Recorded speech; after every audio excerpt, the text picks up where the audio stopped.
डोकेल, मका पेरली तर मकाच उगवेल. कीर्तन संपलं. कीर्तन संपल्याच्या नंतर एक माणूस माझ्याकडे आला आणि म्हणाला की शब्दाने पेरल्या तुझ्यावर तर झालं कसं काय येतं. आणि मग माझे गुरुवर मैसेनाचं दुसऱ्या दिवशी कीर्तन उत्तर घालायचं. आम्ही मुक्कामाला थांबलो. मुक्कामाला थांबल्याच्या नंतर त्या बाबांनी आम्हाला त्यांच्या घरी चहा प्यायलेलं. चहा प्यायलेल्याच्या नंतर मी म्हणलं मला फक्त चहाच द्या. आणि मग ते बाबा म्हणाले की तुम्हाला फक्त चहाच दिलाय.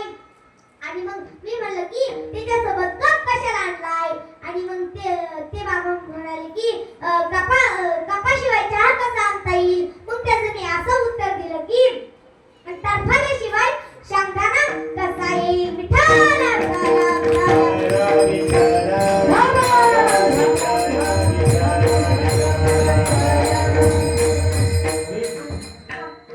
मुलगा असा होता छत्रपती शिवाजी महाराज सारखा. मुलगा असा होता संत ज्ञानेश्वर महाराज सारखा. घासाशिवाय धार नाही तलवारच्या पाठीला.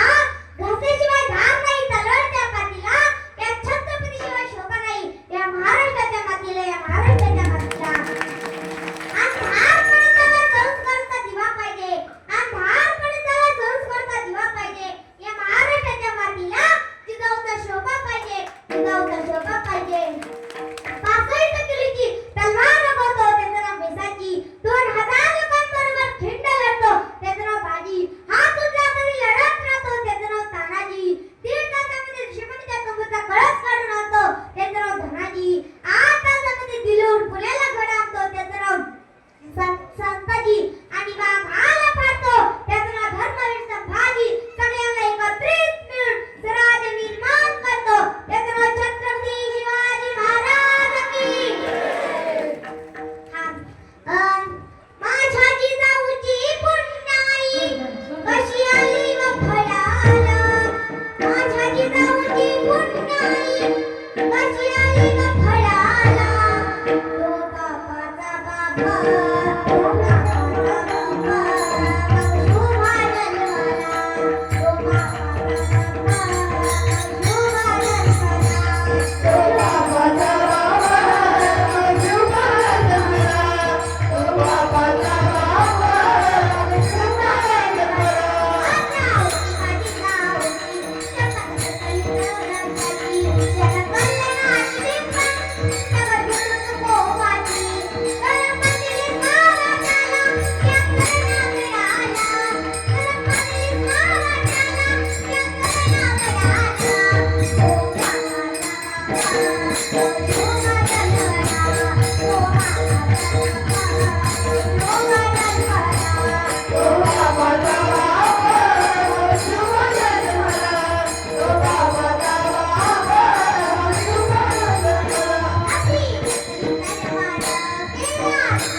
Oh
हा,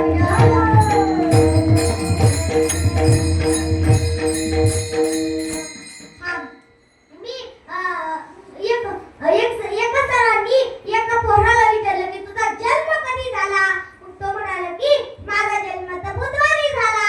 आणि मग तो म्हणाला की सर तुमचा जन्म कधी झाला. सर म्हणाले की माझा जन्म तर रविवारी झाला. मग ते म्हणाले की रविवारचा जन्म होऊ शकत नाही. मग ते म्हणाला का. सर म्हणाले का. आणि मग तो ती पोरगा म्हणाली की रविवारची सुट्टी असती. आणि मग ती सर म्हणाली की तुला मी भेटच कारण नाही. आणि मग ती पोरगा पण लई चापटर होतं. ते म्हणलं की तुम्ही जर मला बेल्टचा हाणून मारला ना तर तुमची पॅन्टच गळेल.